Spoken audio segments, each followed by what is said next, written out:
Welcome to the Insolvency Law podcast, providing specialist insolvency and debt-related advice for business owners and individuals. For more information on debt recovery, business restructuring, and personal and corporate insolvency, visit our website www.insolvencyandlaw.co.uk or call us now on 020 7504 1300.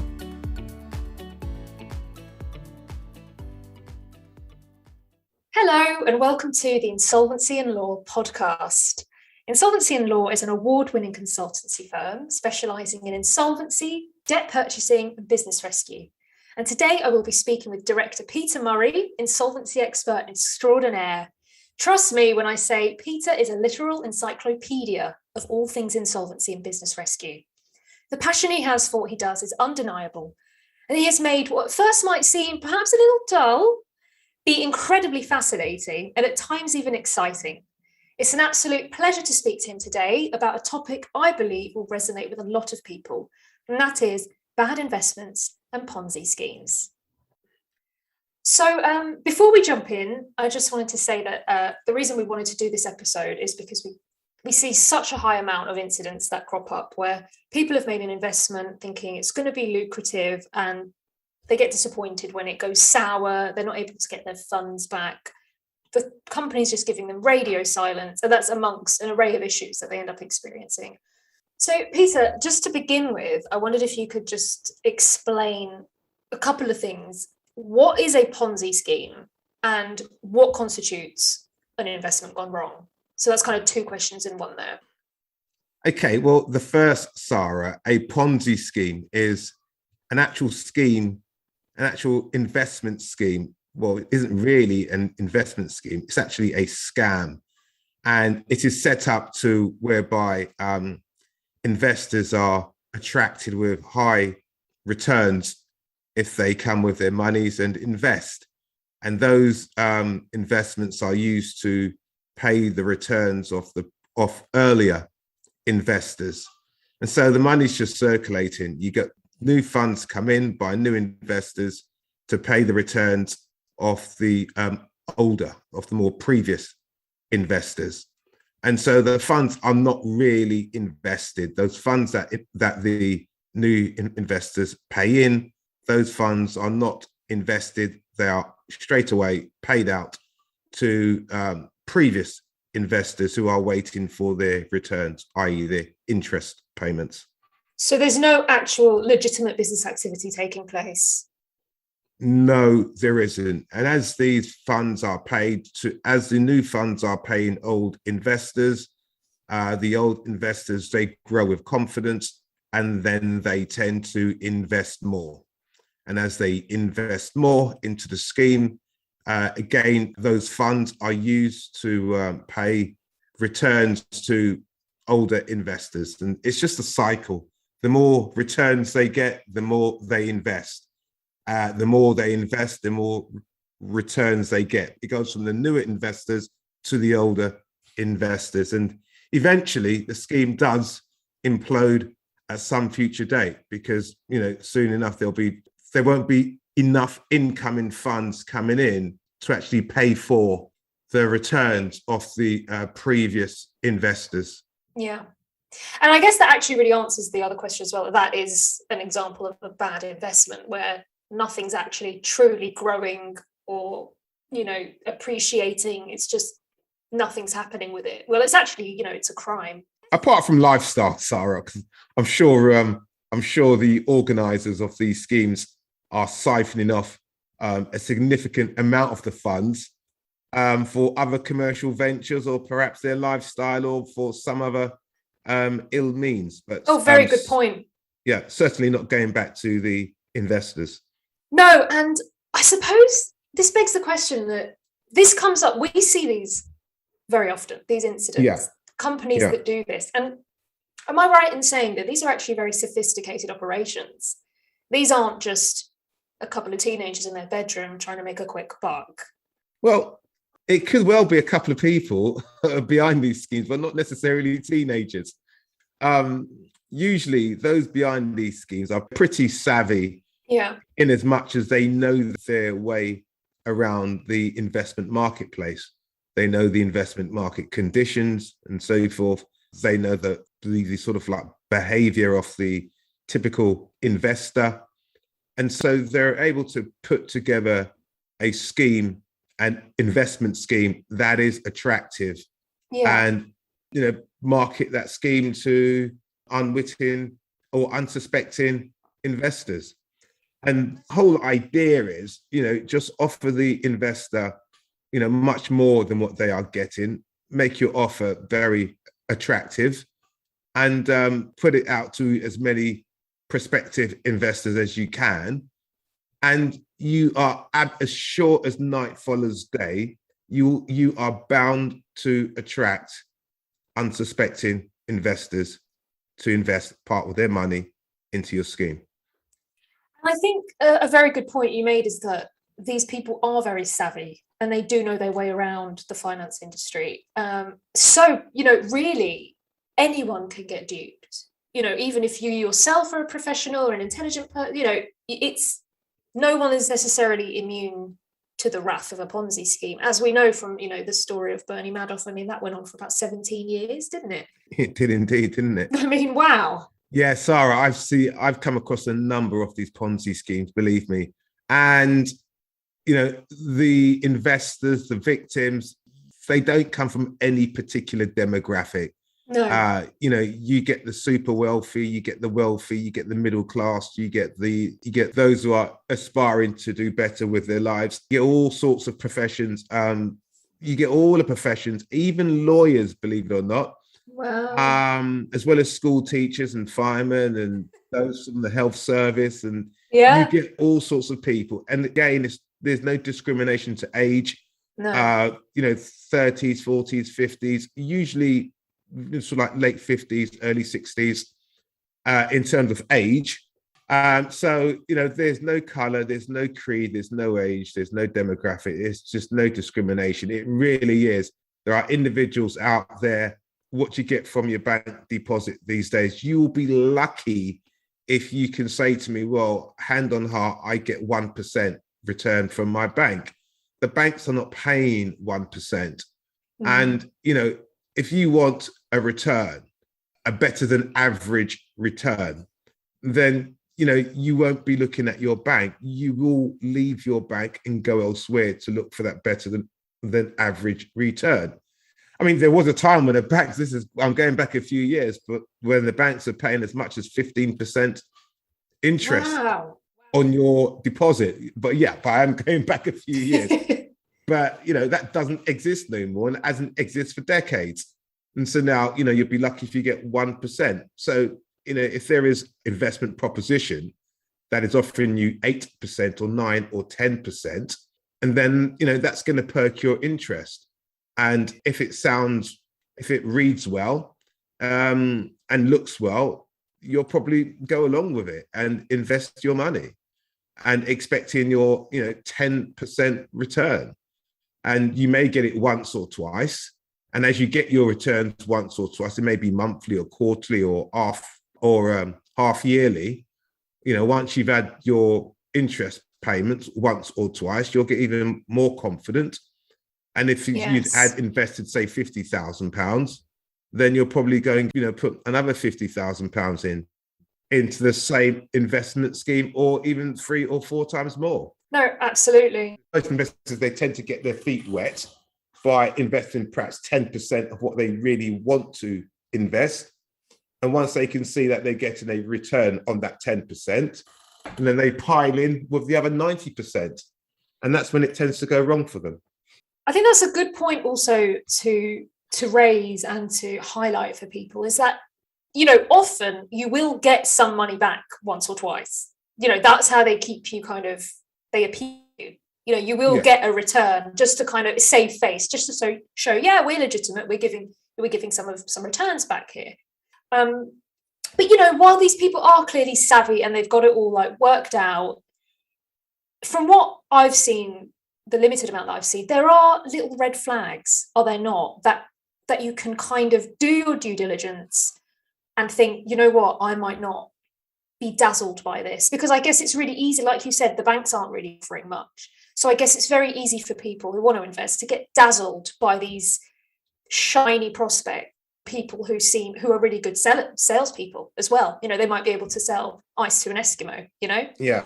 So one of my favorite quotes of yours that we did on a recent advert was, if it seems too good to be true, it probably is too good to be true. So, which is very true. Exactly.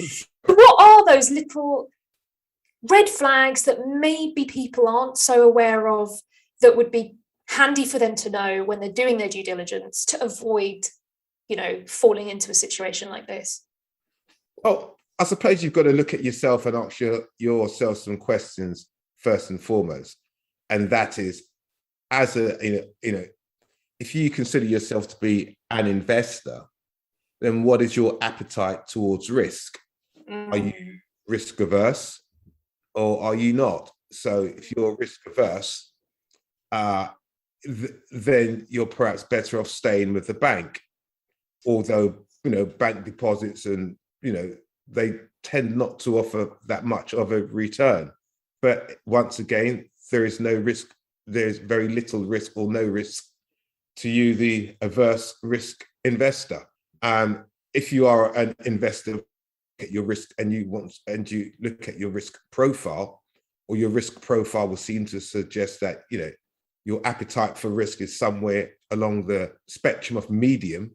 And then, of course, you may go for some high growth investment schemes, but whilst they offer high growth, they are indeed risky. But the level of, high, it won't be medium to high, in the medium range. And I suppose because you're investing in the medium range, then your returns are going to be medium or above average, but just.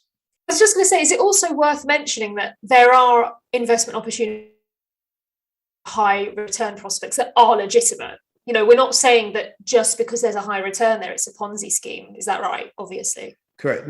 You're very right. Yeah, there are high investments. There are investment schemes that do deliver high returns, but those investment schemes are enormously risky. So how can one tell the difference? Well, you should actually look at their track record.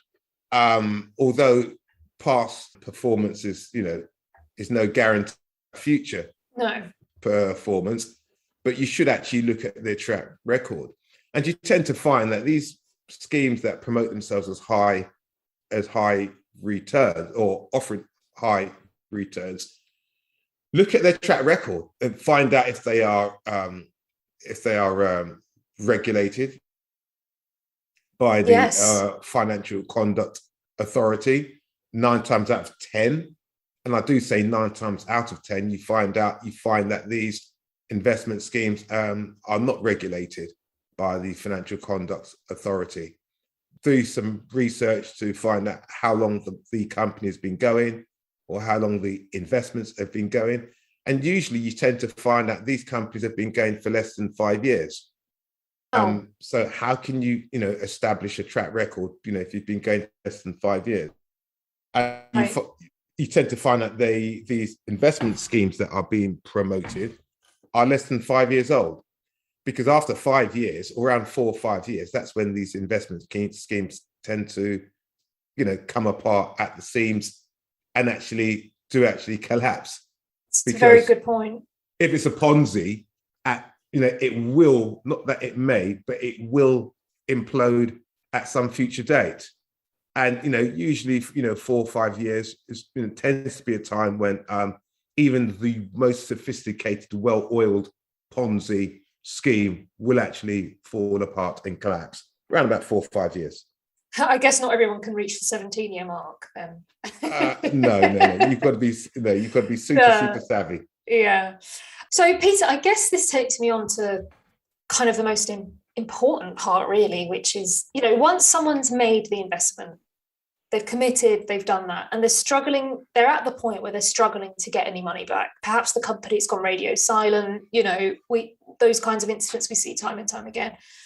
What can someone like you do to help them take the next steps to get out of this situation. And whether it's a Ponzi scheme or not, by the way, I'd just like to emphasize that now we're talking about, whether the company's a Ponzi scheme or they're not. Sometimes it's hard to get your money back and they do go silent, whether they started out with good intentions or not.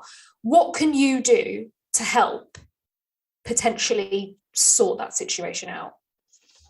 We take over the position for the investor, and we immediately give notice that that we require the return of funds, which is the investment capital and the accrued interest to date, and we give a very short, specific period of time in which for the fund owners to provide us with those funds.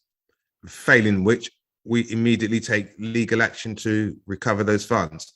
And you have to act quickly, because if you don't act quickly, then you run the risk of losing everything. So you must act quickly. And what we do is we very quickly, almost immediately, undertake legal action. And when we do that, 9 times out of 10, we are successful in our recovery. Wow. So really acting quickly is key, to be honest. 100%. You must act quickly. If you're getting your regular returns, well, that's good. But once a payment is missed, once an interest payment is missed, and if it's more than 7 days late, then I would immediately take action, because that tells me something is wrong, something is not quite right. If they've missed your payment, or they've taken long to make you to do your interest payment, then that tells me that there are some cash flow issues, and maybe or probably the company is now insolvent, i.e. unable to pay their dues to investors as those dues become due, so to speak. I think that's a very good point to emphasize as well, because I think a lot of the time these companies will try to stall people, won't they? Oh, we've got this issue. Oh, we will. No, then another 7 days, another 7. And these innocent investors kind of give them the benefit of the doubt and go, okay, well, you're only 7 days late. I'll give you a bit more time. So what you're saying is actually really, really useful for people, is that if it is as little as 7 days late, seek help, take action. Yeah. If it is more than 7 days, take action. Don't wait any further. Take action. I mean, even if your suspicions are not correct, so what? Yeah, at least exactly. At least you get paid. But exactly. At least you get paid. But investors, they can wait months and months and months. I know of investors who've waited more than a year. Wow. To get their interest payments. And during which time, the scheme's organizers have just, organized the funds and have disappeared off planet Earth, and you can't find them again. And what would you say the reason for that year wait? Is it the investors just giving them the benefit of the doubt and waiting? Yes, because you have someone from what they say is investor relations making contact with those investors with an explanation of some sort as to why their interest has not been paid. And especially over the last 2 years, they've had the greatest, most plausible excuse going, absolutely, which has been the COVID excuse. And as a result, some investors have not received interest payments for coming up to 2 years, and they've just accepted that those payments can't be made because the company was going through this pandemic, this COVID-19 pandemic, which really and truly affected, would had no adverse effect whatsoever. But that's the explanation that was given. And it just buys these schemers, more time to get to more individuals and to make more money illegitimately from these schemes. Absolutely. And I think it is really important to reach out to someone such as yourself who does have the expertise of navigating situations like this, because I suppose if you don't reach out to someone who's an expert, you might get past the point of no return. You could put a foot wrong. You want to really make sure that you tackle this in the best way. So reaching out to somebody, like Insolvency Law is key really in not putting a foot wrong when trying to hopefully retrieve your funds. Yeah, surely, because we do take the pain away from you. Immediately we take over. immediately we give notice to the scheme's operators that we have an interest in the investment. We also make a demand for the capital that was invested and the unpaid interest that has so far accrued. We give them a very short time to pay that. And in the absence of payment, we do go to court straight away. And, we do take legal action to recover those funds. And once we've taken that legal action to recover those funds, we could bring the whole thing, crashing to its knees. But that's not what we want to do, because we understand that there are other investors who would be seeking to, recover their funds too. So our only concern, or I should say our chief concern, is to take legal action at the earliest opportunity, recover our funds plus the costs we expended in pursuit of the legal action. And then, we're on our merry way. We've recovered what we're due. And we're off into the sunset, so to speak. Brilliant. I think taking the stress away is actually a really key point that you made, because it's important to remember that this is actually very stressful for people. People have invested large amounts. They could have sold a property. They could have, it could be life savings. The prospect of losing that entirely is actually pretty distressing. So, having someone who can take a bit of stress off your hands is actually going to benefit you in more ways than one, really. Yeah, surely. This is not something you can do on your own, because these guys, these schemers, they are experts. Yeah. They are professionals at what they do, putting up fake propositions to attract unsuspecting investors to invest. They pay them interest every so often just to get them to invest more monies and to tell their friends and family members, and and then they all sort of like pile in with more funds, and it's almost like a snowball effect. The longer it goes on, more people are investing, but because more people are investing, more people are expecting a return.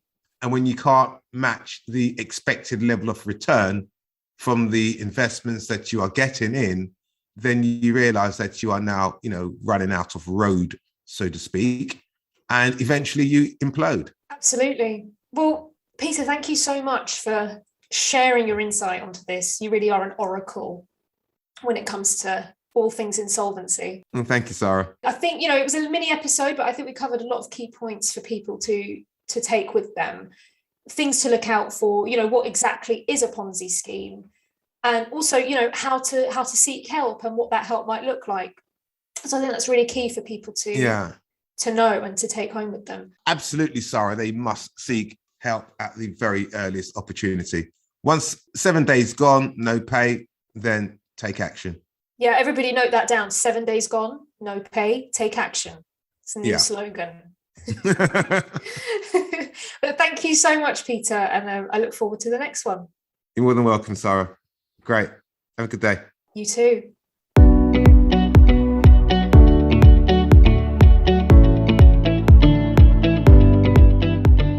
Thank you for listening to the Insolvency and Law podcast.